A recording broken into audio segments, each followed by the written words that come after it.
From the studios of Farm Journal Broadcast, this is AgDay.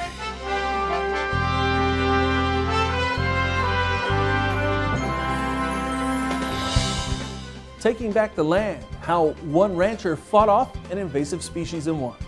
I'm a used sunlight salesman.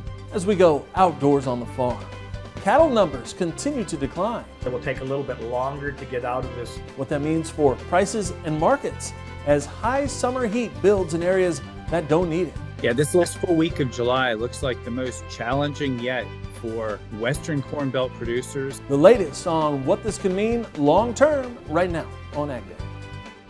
AgDay, presented by Pioneer. What's next happens when the testing grounds meet the proving grounds. Pioneer. What's next happens here. Good morning, I'm Clinton Griffiths. High heat is creeping up from the south into the Midwest this week, putting stress on both corn and soybeans. And that could add insult to injury for areas already experiencing drought.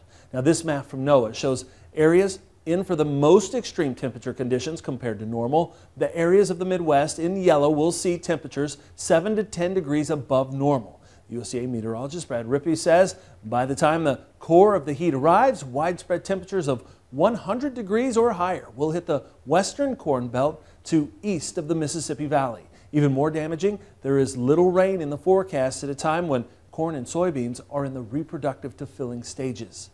And so I've got to really focus on that southwestern corn belt area as the biggest concern, because if you look at Missouri and parts of neighboring states, we've got much deeper problems than this week's heat. We have the moisture deficiency, we have the drought issues that go back all the way into early spring.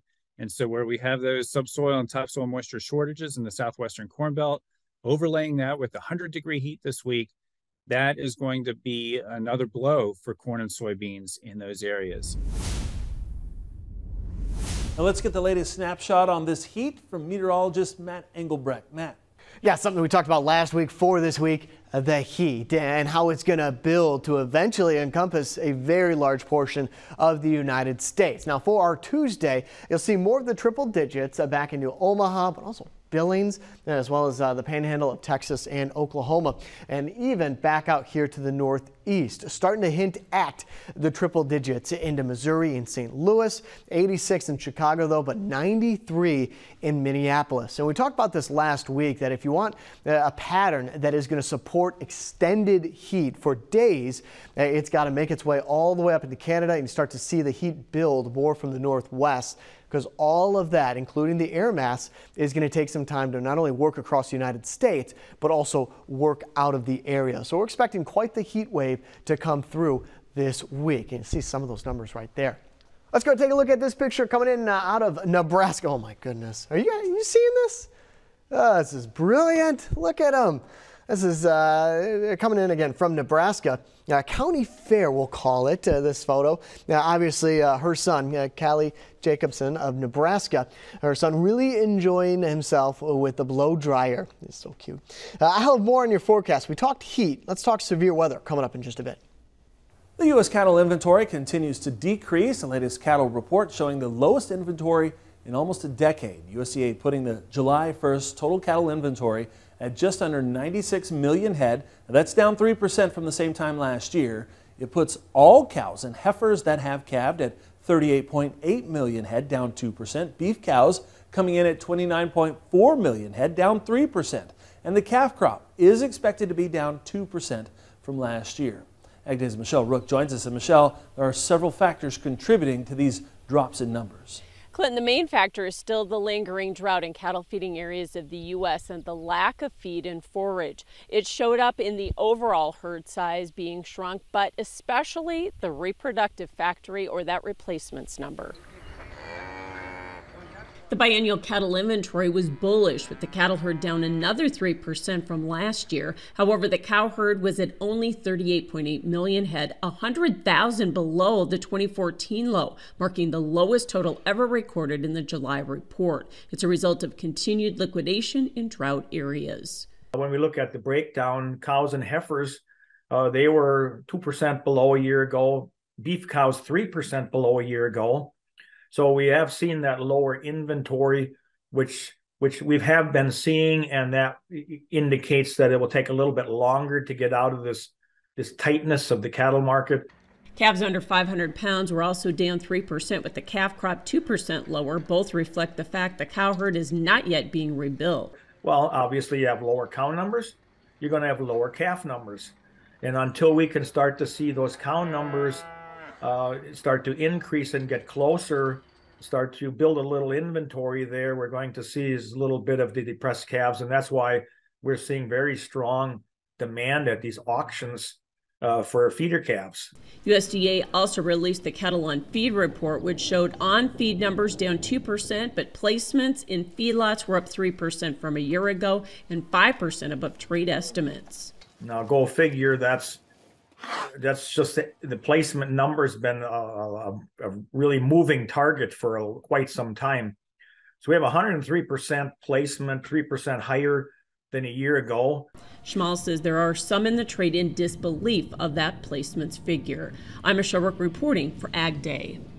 All right, thanks, Michelle. We're continuing to follow what's going on in Ukraine right now as Russia appears to be expanding its attacks on Ukrainian grain warehouses, this time striking port infrastructure on the Danube River. The river, an alternative export route that's critical for Ukraine after Russia ended the Black Sea grain deal last week. The news pushing up global wheat and corn futures on Monday. The Ukrainian army says a hangar with grain was destroyed while storage tanks for other types of cargo were damaged. Grain futures here in the U.S. reacted strongly with what's happening in Ukraine. Michelle Rook joins us next to take a look at the market impacts. And later, a rancher takes back his land to what it was intended to be as we continue our special series, Outdoors on the Farm. AgDay is brought to you by EndZone from Farm Shop MFG, which allows you to rehydrate your soybeans from 10 to 13% on a 20,000 bushel bin. That's an extra semi-load added to your bottom line. Order your EndZone fan control now for as low as $3,300 while supplies last.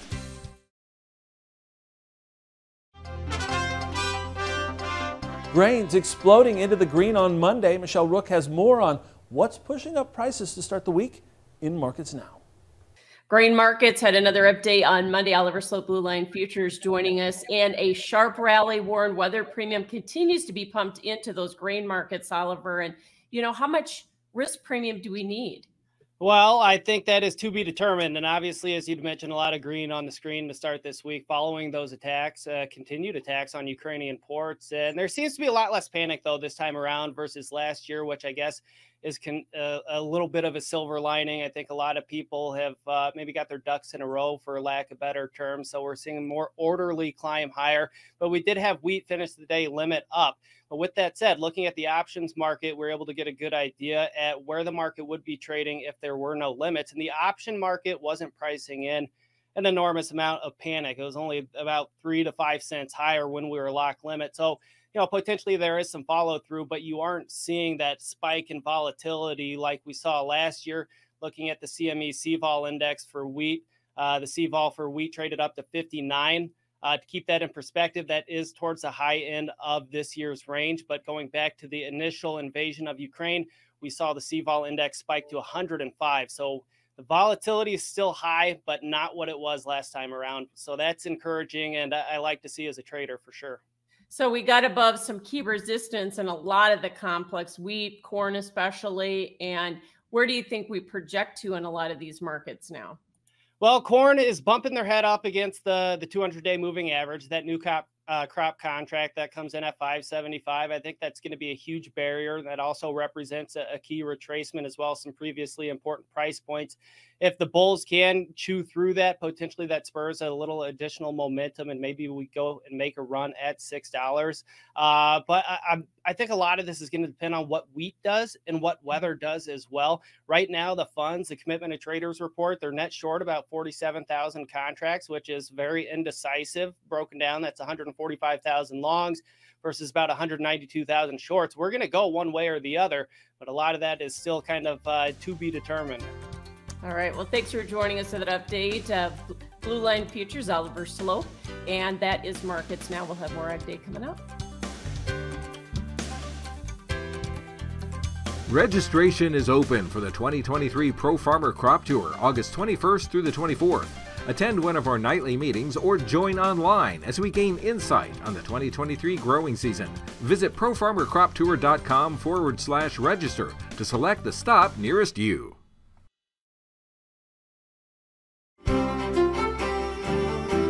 As promised, we're going to talk more about the severe weather potential. Now, under this system, right under the ridge, very quiet weather. Tough to get severe weather supported by the kind of heat, the kind of suppression we have in the atmosphere. But along the fringe of where that ridge is going to build, that's where we could see the potential for a few isolated, if not strong, thunderstorms to move through. So on Tuesday, you'll see that severe weather risk mainly in the Dakotas into Minnesota. And then as we go into Wednesday, as that ridge continues to build from the west to the east, right on the fringe, it may see some isolated strong to severe thunderstorms into the Midwest. That does include Michigan, Illinois, also into Ohio, Indiana, Wisconsin, and the like. As we go through the next couple of days, it is going to be more about the drought. You've got the heat. You also have a dry air mass, so that is going to evaporate a lot of the water out of the soil. Now, this drought monitor came out last Thursday to give you an idea of kind of the stretch we're going into. Those locations that are going to be easily pushing into the triple digits are also areas where we're in that severe, if not exceptional, drought into portions of the United States. Now, here's a look at it. The temperatures, we saw this earlier for this afternoon.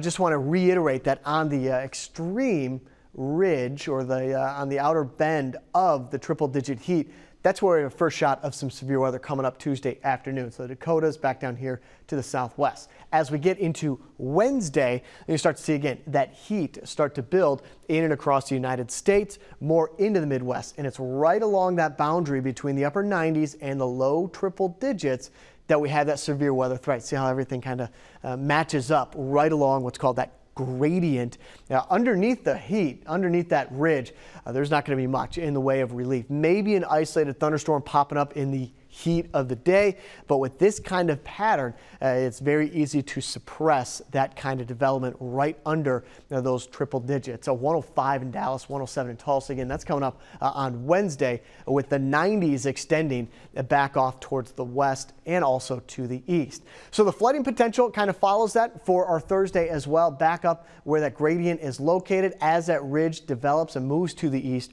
you start to see that flooding potential move that way as well. Let's take a trip down to South Carolina. Mostly sunny, high around 95 degrees. You got to London, Ohio, partly cloudy, high around 86 degrees, low of 65. And then Livingston, Tennessee, partly cloudy, high of 79. Missing. An entire community in Willacy County, Texas is searching for a missing rodeo goat. Nicknamed Willie, the crafty critter escaped from the pens at a youth rodeo and has now been missing for more than a week, disappearing into nearby cotton and sugarcane fields.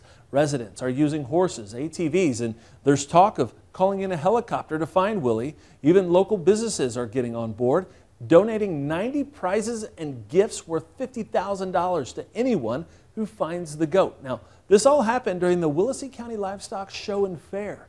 The one good thing, the search has led to hundreds of dollars in donations to help improve facilities there. The dairy industry continues to see strong production. We'll take a look at what that means for prices coming up next. And later, we'll see how this Kansas rancher is reclaiming the land from invasive cedars as we go outdoors on the farm in the country.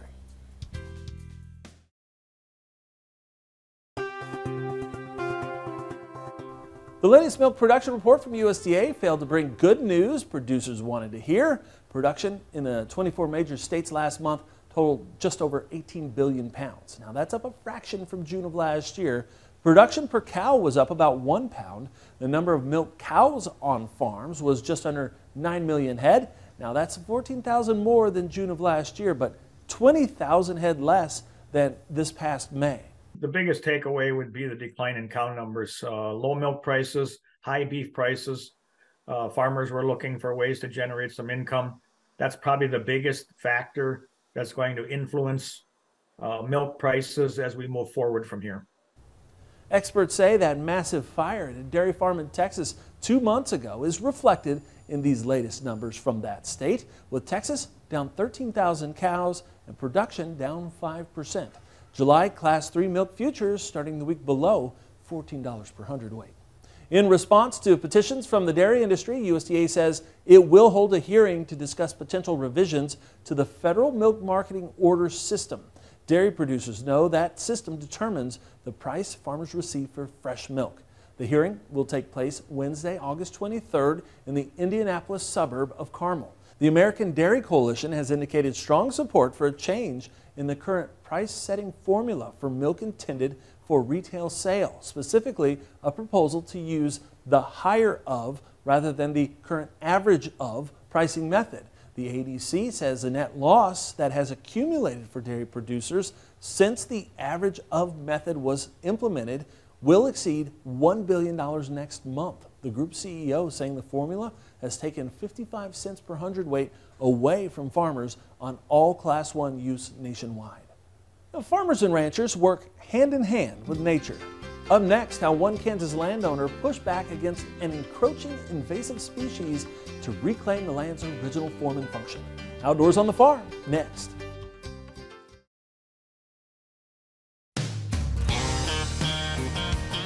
Outdoors on the Farm is brought to you by Land Trust. Join our community of thousands of outdoor enthusiasts. Find properties, connect with landowners, and book an experience today. Learn more at landtrust.com.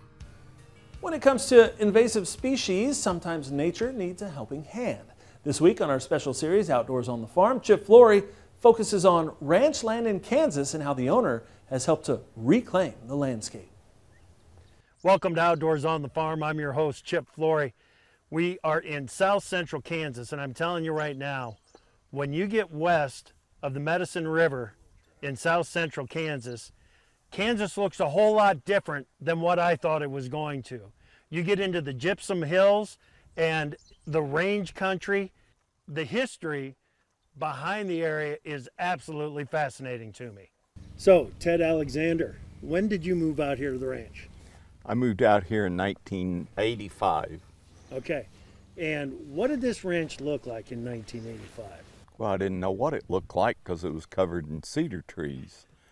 So first thing I had to do is find the ranch from all the cedar trees and the neglect that had been since my great-granddad had bought the ranch probably around 1900, 1890, someplace in there. This was the first large-scale ranch burning that had been taking place in the area. They never ran cattle. It was always a custom grazing. Compare the ranch today to when you got here in 1985. Well, there's no comparison, Chip. I mean, our stocking rate is probably over 200% of what it was in the 80s when I came here. I came in 75, but you know, I just can grow so much more forage because the trees aren't there and the water cycle is so complete, and the energy cycle, the mineral cycle, and you know, it streams started and creeks started in flowing, canyons started in having water in them. Tell me about the ranch today, Brian. Well, the ranch today, it's still the same size as when Dad got it. I haven't managed to add any more and have managed not to lose any. Yeah. I operate the ranch kind of almost as three separate entities because I've got blacktop roads, breaking it up in almost three separate three separate units that are not very far off in size. So custom grazing, I got a few of my own cows. We do sell a little bit of freezer beef, but mostly custom grazing operation. The reason I went into custom grazing is I had the choice when I got control of the ranch what to do. And I was more involved in looking at finding what I had than learning the cow herd business. The light came on. I said, oh, I don't have to have this large investment of bovine units. You know, I can concentrate on the ecological systems. So that means you're more of a grass manager than you are a cattle manager. Most definitely. Yeah. I'm a used sunlight salesman. So there you go. We learned about the history of the Alexander Ranch down here in south central Kansas. And we learned about where Brian thinks this ranch is compared to where he hopes it will end up when the restoration is complete. Tomorrow, we're going to make a trip to the beaver pond. That's where we're going to find out what the animals on the ranch, the grassland, the water, what everything all combined is telling Brian about the health of the Alexander Ranch outdoors on the farm. All right, thanks, Chip. And that's all the time we have this morning. We're sure glad you tuned in. From all of us here at AgDay, I'm Clinton Griffiths. Have a great day out in farm country.